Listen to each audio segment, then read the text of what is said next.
အခုဆိုရင်ဦးဇင်းဗောဓကိုရင်ဆရာတော်အရှင်အကဓမ္မလှူဒန်းနေတဲ့ဇီဝကဆေးအလှူတော်လုပ်ငန်းကလှူဒန်းလို့တရားဓမ္မတွေကိုဖုံးဆက်တယ်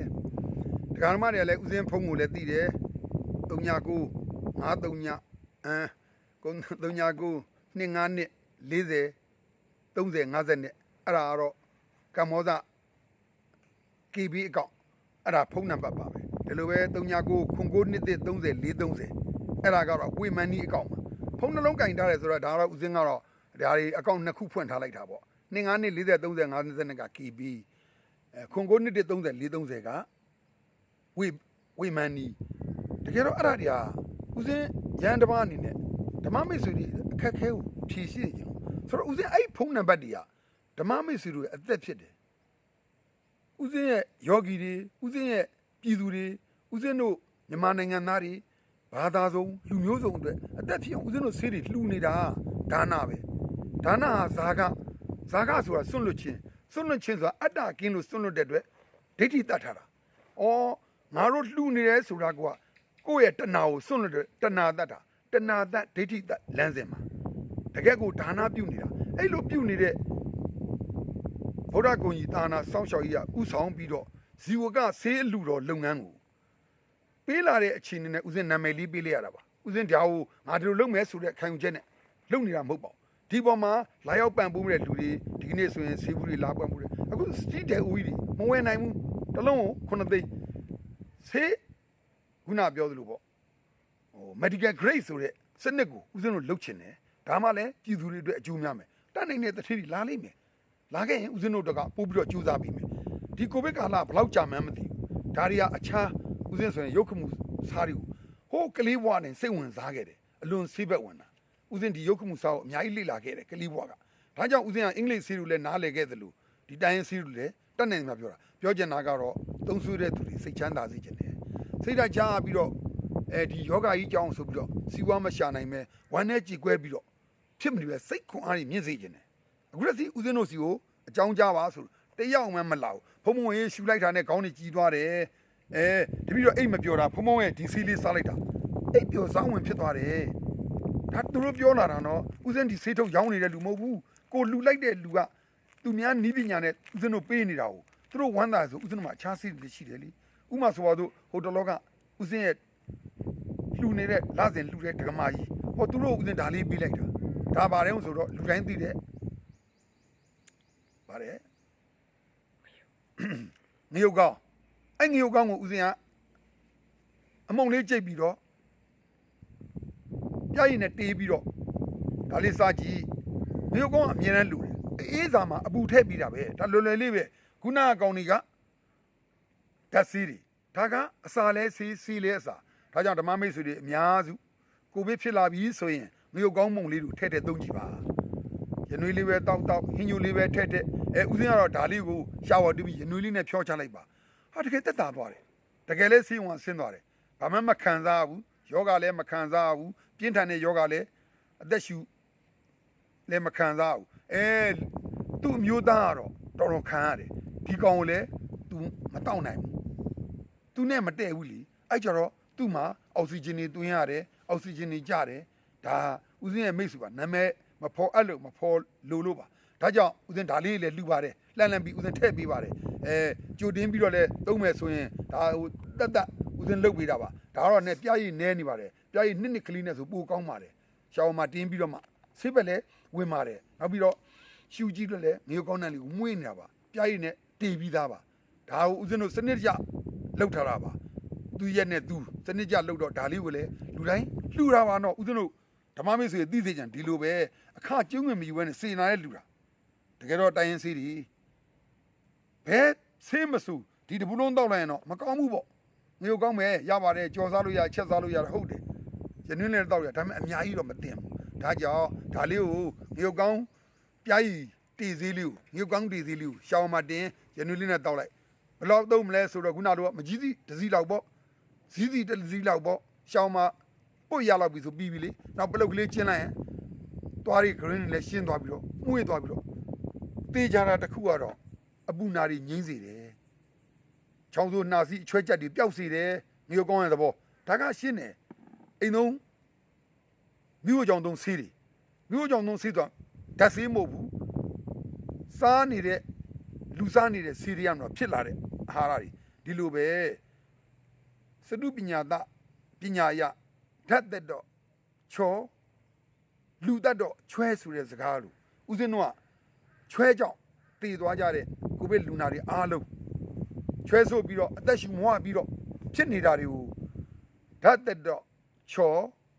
လူတတ်တော့ချွဲဆိုလို့အဲ့ချွဲယောဂါတွေကိုကဲနိုင်အောင်ဒီဆေးနဲ့ကုသနေတာ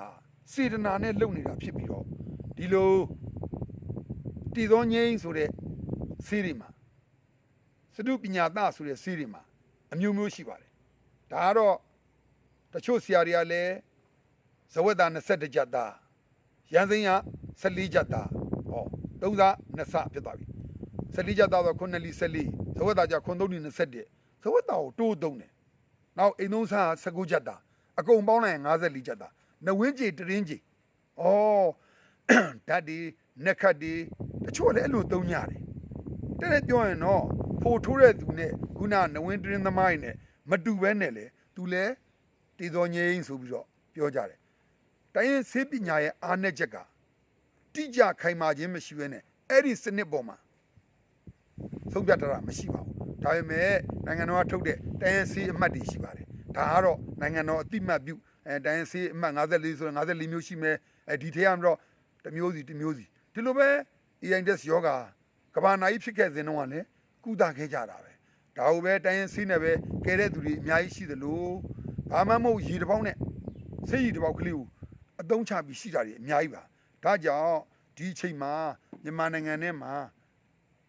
ယောဂတွေပြင်းထန်နေပြီဆိုတော့တတိယလိုင်းကိုမဖြစ်ခင်ဒီဓမ္မမိတ်ဆွေများအားလုံးသောပြည်သူပြည်သားအပေါင်းတို့အနေနဲ့ကိုယောဂဖြစ်ရင်ကြိတ်ပြီးမကူပါနဲ့သက်ဆိုင်အောင်အကြောင်းကြပါဒါပေမဲ့ခုနကိုတို့ရရှိနိုင်တဲ့ဒီဆေးဝါးလေးတွေယူသွားပါကိုသုံးတဲ့မြတွေလည်းသုံးပါမရခင်ကြိုတင်သုံးဖို့လဲဦးဇင်းတို့ကလူတန်းပါတယ်ဒါလေးကိုများများရှူထားပါကိုအကိုညမကိုပတ်ဝန်းကျင်ရှိနေကိုကရှူထားရင်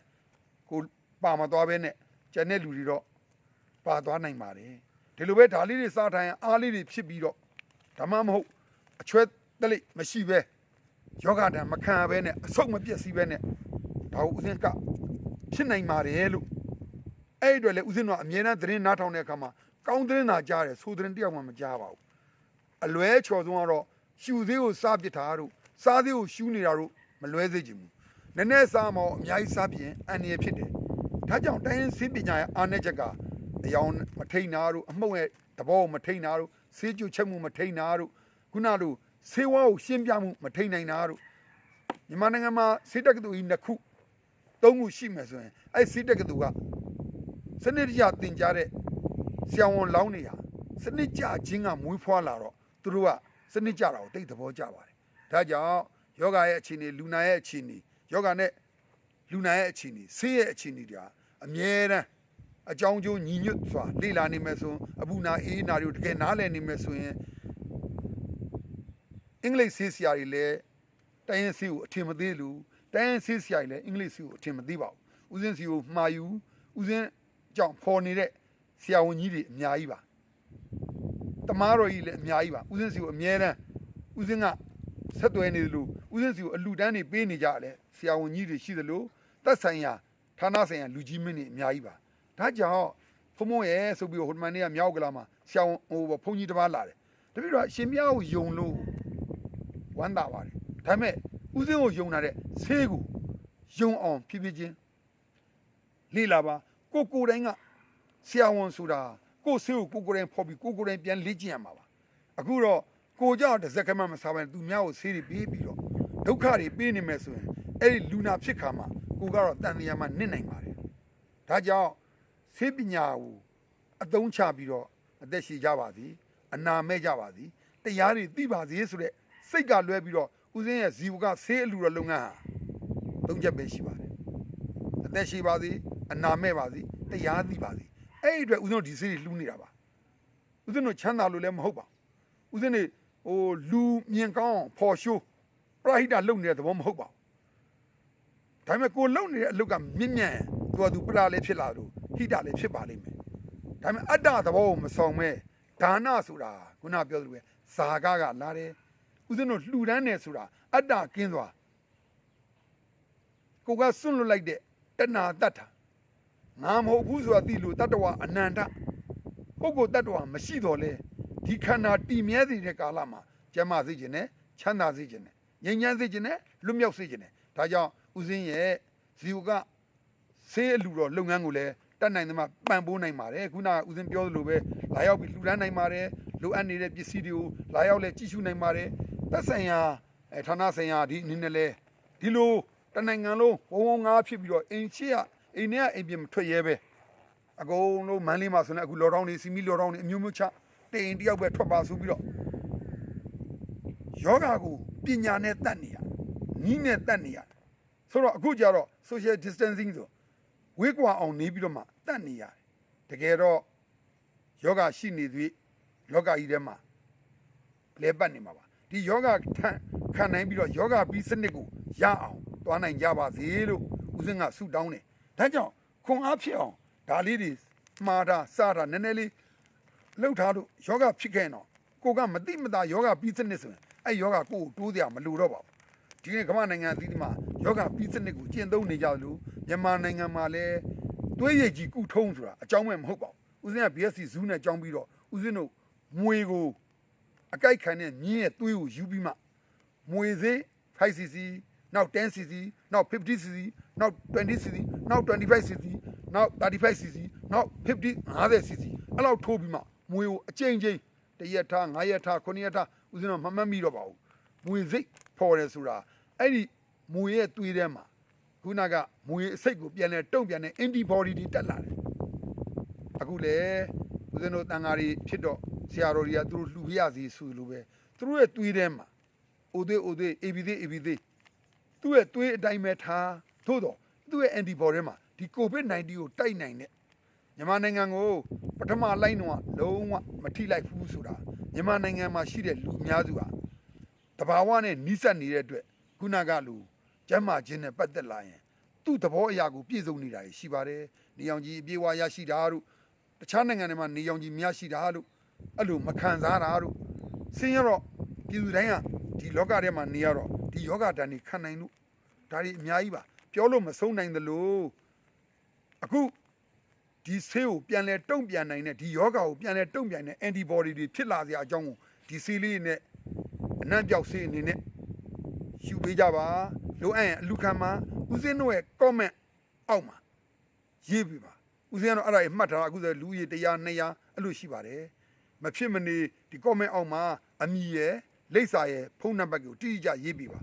အလကားပေးတယ်ဆိုတဲ့နေရာမှာဦးစင်းတို့ပို့ပေးတာပါကိန်းမြန်တောင်းဝန်ယူပြီးတော့ဆက်ဖြန့်နေဆိုတော့လေဦးစင်းတို့ကျေးဇူးတင်ပါတယ်ဒါပေမဲ့လည်းတူးချင်းအောင်အများကြီးယူပြီးတော့ဘာမှမဟုတ်ဖဲနဲ့ပျက်စီးဆုံးရှုံးမှာတော့ဦးဇင်းတို့ဆင်ញင်ပါတယ်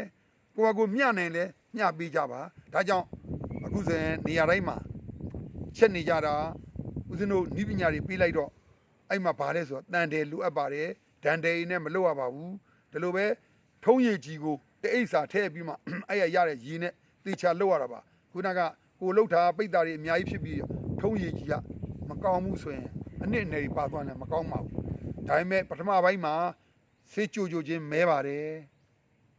ဆေးတွေမဲသွားပါတယ်ဒန်အိုးတန်အိုးလို့ထင်ရတယ်လို့ပါပဲတန်အိုးလို့ကြောက်လို့ထင်ရတယ်လို့ပဲအမှန်တော့မဟုတ်ပါဘူးဆေးရဲ့တဘာဝဖြစ်စမှာနောက်တစ်ချိန်နောက်တစ်မိသက်နောက်တစ်ရက်ထားရင်နည်းနည်းလေးနီးလာပါတယ်အုတ်ခဲရောင်ဖြစ်လာပါတယ်နောက်ဆုံး9ရက်ဦးဇင်းတို့9ရက်10ဆိုတအားနီးသွားပါပြီ12မိငိမ့်နေပေါ့ခုနလို12မိတက်ပြီးရင်တော့စားသုံးလို့ရပါပြီ9မိဆိုရင်ဦးဇင်းတို့ဖြန့်လို့ရပါတယ်ဦးဇင်းတို့မကြခင်မှာနောက်4-5ရက်ဆိုရင်ဦးဇင်းတို့စတင်ပြီးတော့ဆေးကိုပေါ်ပေါ်များများလှူပါမယ်အခုလိုနည်းနည်းလေးပြီးတဲ့ဆိုတာကလည်းဆေးအထွက်ကလည်းနည်းနေသေးတယ်လို့ဓမ္မမိတ်ဆွေတွေတအားစားပြစ်မှာစိုးလို့ပါကိုလည်းစားတတ်လာပြီဒီဆေးပေါ်မှာခုနလိုအများဆုံးမှမကြီးစီတစီဆိုလို့ပဲဆန်စီတစီလောက်ပဲစားရင်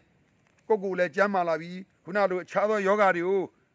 ထိမ့်သိမ့်တက်လာပြီဦးဇင်းတို့လည်းအခြားယောဂါတွေနဲ့ပတ်သက်လို့စီချိုသွေးတို့နှလုံးတွေလည်းဒါတွေကခုနလိုရေလဲသုံးရတယ်ဆိုတာရှိသလိုအလုံးစုံ96ပါလုံးပြောက်မယ်လို့မပြောပါဘူးအခက်အခဲဖြစ်နေတဲ့အခါမှာဒီဆေးလေးကတော့ အင်မြူကောင်းတယ်ဆိုတော့ကိုယ့်ရဲ့ခန္ဓာကြီးတိုးတက်လာတဲ့အနေနဲ့သတုပညာသချက်စီးမှလည်းအမျိုးမျိုးရှိတယ်ဥစ္စာ30 20 10လို့ပြောလို့3နှစ်တစ်စနစ်နဲ့တွားပြီးမယ်သူတို့မှာကခုနရန်စိမ်းက21ကျသားတို့ဥစ္စာကဇဝတ်တာဇဝတ်တာက20ကျသားရန်စိမ်းက14ကျသားစား19ကျသားအလုံးပေါင်း59ကျ54ကျသားဆိုပြီးတော့သတုပညာသဆိုပြီးတော့ပြောကြတယ်လို့အမျိုးမျိုးတွေရှိပါတယ်နောက်ထပ်အင်းသမားတွေသုံးတာလည်းရှိတယ်မြည်တို့ပင်ဆိုစကားမူဓမ္မမိတ်ဆွေအနေနဲ့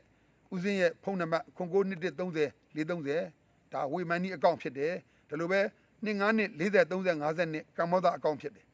အဲ့ဓာတွေကိုလှမ်းပြီးဆက်သွယ်ပါလှူဒန်းမှာဦးစင်းအနေနဲ့ကတရားဓမ္မတွေကိုပြန်လဲလှူဒန်းနေပါတယ်ဦးစင်းတို့ရရှိလာတဲ့ငွေကြီးဇနီးမြသမီးသားအတွက်လည်းမဟုတ်သလိုတာနာအတွက်ကလွယ်ပြီးကျန်တာမရှိပါဘူးလိုအပ်နေတဲ့နေရာတွေကိုဦးစင်းတို့ဖြည့်ပြီးလို့ရပါတယ်ဒီနေရာမှာဦးစင်းဒီစကားကိုပြောတာကလည်းခုနကဆရာတော်တပန်းရှင်ညာနေသရာကနေပြီးတော့ဇီဝကဆေးလူတော်အတွက်ဆိုတဲ့စကားလေးကိုပြောတဲ့အခါမှာဦးစင်းကလူဘွားကကလေးဘွားက15နှစ်12နှစ်13နှစ်ကဇီဝကအင်္ဂလိပ်ဆေးဆိုင်ရောင်းလာတာပါဦးစင်းမကွေးမှာဇီဝကဆေးဆိုင်ဆိုတာဦးစင်းပြည်တော်သားလမ်းပေါ်မှာမြို့မှာဈေးကြီးအနီးမှာဇီဝကဆေးဆိုင်ဆိုပြီးတော့ဦးစင်းရဲ့ဖခင်ကြီးကျောင်းဆရာဦးစောလိုင်ရဲ့ဆိုင်မှာဦးစင်းရောင်းခဲ့တော့ဆော်လူကော့တက်တို့လိုအသက်ငယ်ဈေးကိုအလွန်ကျဉ်နှက်ခဲ့ပါတယ်အလွန်ရေးကြီးတဲ့ဆော်လူကော့တက်ဒီကနေ့ထိလည်းဆော်လူကော့တက်ပါနှစ်ပေါင်း50မကပါဘူးဆိုတော့ဒီဈေးကိုလည်းဦးစင်းတို့အတွက်အသက်ငယ်ဈေးလို့အရေးပေါ်အသုံးချနိုင်ပါစေဒါအဲ့ဒါကိုဦးစင်းအမှန်ဆုံးပြောတာပါဒါကြောင့်ဒါကတော့ခုနကဦးဇင်းတို့ထုတ်တဲ့ငရုတ်ကောင်းဆေးလေးလဲလိုအပ်ရင်မှားပါလှူပါမယ်ဓမ္မမိတ်ဆွေအနေနဲ့ comment ရရေးပါချက်ပေါက်ကတော့ဦးဇင်းကိုစာတွေပို့တယ်ပို့ပါအောင်ဆိုရင်ဦးဇင်းကအဲ့ဒါကိုခုနဆေးဖြတ်တဲ့အဖွဲ့တွေစီကိုပို့တဲ့အခါမှာနောက်ကျတတ်ပါတယ်တော့ကြမရလဲမရှိအောင်ခဏခဏလေးပြောပေးပါဟိုအချိန်ချင်းပြောတာမဟုတ်ဘဲနဲ့တကောင်ပြီးတကောင်မှသူတို့ရှာလိုက်လို့နာမည်တူရဆိုရင်သူတို့ကဖြုတ်ချလိုက်လို့ရလို့နှခါပို့ရမှလည်းမကြောက်ပါဘူးဒါပေမဲ့တကယ်လိုအပ်လို့တကယ်စေနာထားပြီးတော့မိတ်ဆွေတွေကိုမိသားစုသာဦးဇင်းကအနည်းဆုံး5ဘူး2ထုပ်ထည့်ပေးပါတယ်စီးလည်းများများပေးကြပါတယ်ကြိုပြီးလို့ရလာရင်ထပ်ပြီးလဲကြိုနေမှာပါထပ်လဲချက်သွားမှာပါဒီကိုဗစ်ကာလမှာဦးဇင်းတို့လည်းမထွက်ရအတူတူပြည်သူကိုဘယ်လိုကူညီမလဲအခုဦးဇင်းကားဂိတ်တွေကိုလွှဲပါတယ် ERD တိုင်းအတွက်ကတော့အမြဲတမ်းပတ်သက်သူတို့တောင်းနေတဲ့အတွက်ဦးဇင်းတို့မှာကြတော့နည်းနည်းခက်ခဲရှိပါတယ်ဘကိုးဆိုပို့လို့မရပါဘူးဒီကတောက်လျှောက်စစ်နေတယ်လို့ကြားလို့ဓမ္မမိတ်ဆွေတွေကိုလည်းပြောရင်အချိန်တွေလည်းလင့်လာပါပြီတိလဲတိစေခြင်းလို့မဖြစ်မနေမှားပါဦးဇင်းတို့အားလုံးပို့ပြပါမယ်ဒါပေမဲ့စိတ်မရှိပါနဲ့စေနာနဲ့လုံနေတဲ့အခါမှာစိတ်ဆင်းရဲအောင်လုပ်ပေးနေတဲ့လူငယ်တွေလည်းစိတ်မကွက်အောင်ကြိုးစားပြီးတော့ဦးဇင်းတို့အကောင်းဆုံးဆောင်ရွက်ပြပါမယ်လိုအပ်တာရှိဦးဇင်းဖုန်းလေးကိုဆက်ပါတတ်နိုင်သမျှလည်းဦးဇင်းတို့ဘက်ကကြိုးစားပြီးတော့စိတ်ချမ်းသာအောင်လုပ်ပြပါမယ်အားမငယ်ပါနဲ့ဦးဇင်းတချို့ဆိုရင်အခုဆိုရင်နှခါမာတယ်ဖုံဖုံကြီးကုံသွားပြီးအင်အားကောင်းတယ်ရတယ်ပေးမယ်တခါလည်းအများကြီးပေးလို့ရတယ်တော်တော်ကြာရင်ဆေးလကားရတယ်ပဲဆိုတော့သွန်ပြစ်တယ်လို့လောက်ထားတော့မကြိုက်ပါဘူးတဲတဲ့ရေသွန်တော့မဖြစ်စေချင်ပါဘူးဒါကြောင့်လဲဦးဇင်းတို့ကလည်းဟိုထိန်းချုပ်တာမဟုတ်ပါဘူးထိန်းသိမ်းတာပါလှူဖို့တော့ဝင်မလေးပါဘူးဒီလိုပဲငါတို့ပညာဆိုမထားဘဲနဲ့တနိုင်ငံလုံးပညာတွေကိုမျှဝေပြီးကမှပေးဝင်နေတာပါဒါကြောင့်ဆက်လက်ပြီးမှာပါစေအားလုံးလည်းကျမ်းမာချမ်းသာကြပါစေစေနာတရားအတိုင်းဦးဇင်းလည်းကြိုးစားနေပါမယ်လိုအပ်တဲ့နိုင်ငံတော်အတွက်ကျမ်းမာရေးချမ်းသာရေးကိုပြည့်စုံပါစေလို့ဆုတောင်းရင်ဦးဇင်းဗုဒ္ဓဂုဏ်ဆရာတော်ရဲ့ဒီကနေ့ဆေးအသုံးပြုပုံနဲ့ဦးဇင်းတို့ရဲ့စိတ်ဓာတ်နဲ့အခြေအနေကိုတင်ပြခြင်းကိုဒီများနဲ့ရန်နာလိုက်ပါတယ်အားလုံးချမ်းမြေ့နိဗ္ဗာန်တွေ့ကအေးမြချမ်းသာရှိပါစေ